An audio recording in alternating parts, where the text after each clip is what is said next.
Hey, Joe here. Today's episode of Joe Wrenches, I'm going to take care of some of the things that were on my list to take care of before my first track outing, but I didn't get to. We got all the critical stuff to go down the track taken care of, but there's some cosmetic things and some minor adjustments that need to be taken care of to have the car exactly the way I want to. So let's get started on that stuff.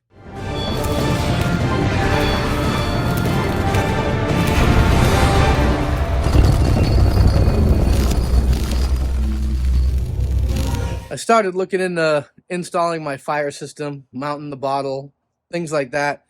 I was thinking about mounting it on the passenger floor up front, put that weight up front instead of, using it behind the passenger seat or behind the driver's seat or whatever. Started looking into doing that, decided the carpet probably needs to go. Eventually, the interior's getting a more of a race makeover anyway. So we started pulling stuff out. We got the carpet out, the center console out. We got to get this thing closer to weight and make it easy to work on. So that's what we're doing.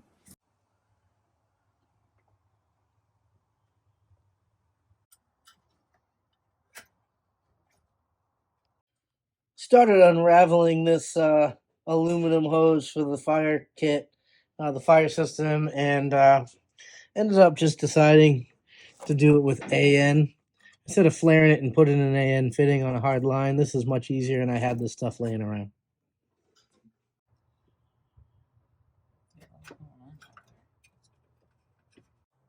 I'm in the middle of tearing some weight out of the interior here, and Patrick helped me get the fire system installed there. All I need is a T for under the hood so I can hook the two nozzles together, but the carpet's gone out of here, the center console's gone.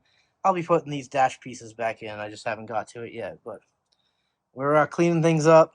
We're saving some weight. We're getting Britney ready. I got the fire system hole right there, just for now, really, until this dash either gets changed out for a carbon fiber dash or removed completely. You can see the floor without the carpet there, no center console. I got to be honest, I prefer the full interior in the car, but I got to do what is best to be competitive in my class. So likely these door panels are going to go. They're going to go when I go to a fiberglass door with Lexan anyway. So race car mode, you know. The fire system feeds on this dash 4 up to here. There's going to be a T right here that I'm going to mount. One end of the T is also going to have a nozzle to spray on this side of the engine. Then on the outlet side of the T is going to be this dash 4, and it's going to be mounted like right over here with that spray nozzle on it spraying at this side of the motor.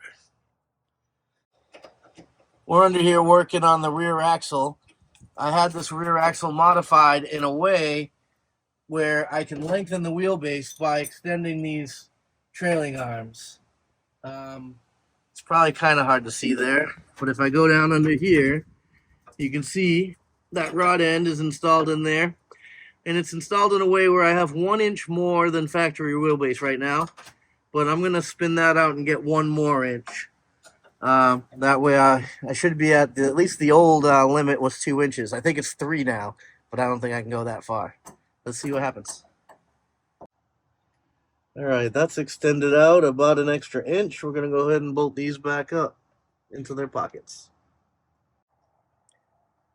That sets that wheel back in that wheel well for sure. 7 1/4.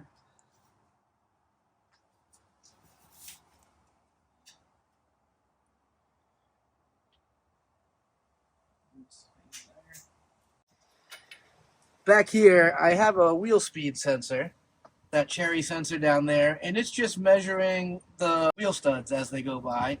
Not very good resolution.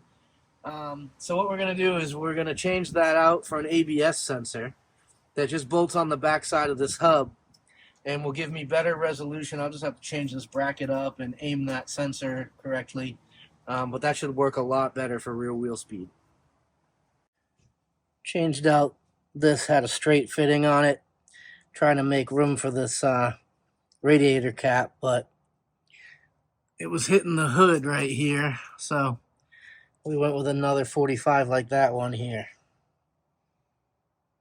I have a Carbonetics, carbon drag wing, carbon hatch, carbon roof, and I have this carbon wiper cowl right here. This carbon wiper cowl is the factory style one that you can get from Carbonetics. It has these holes for the OEM little plastic vents that snap down in there. And if you look under the hood, it leaves this area all open. Well, what I'm going to do is I'm going to swap this OEM style out for the drag race style one. This is the drag style. You can see where it covers up all those holes. It's nice and smooth. It's a really good look. When you close the hood, it looks like this. No big holes, no crazy gaps, just a smooth look. I just gotta drill a couple holes for the screws for this thing, and that'll be installed. That's gonna do it for today.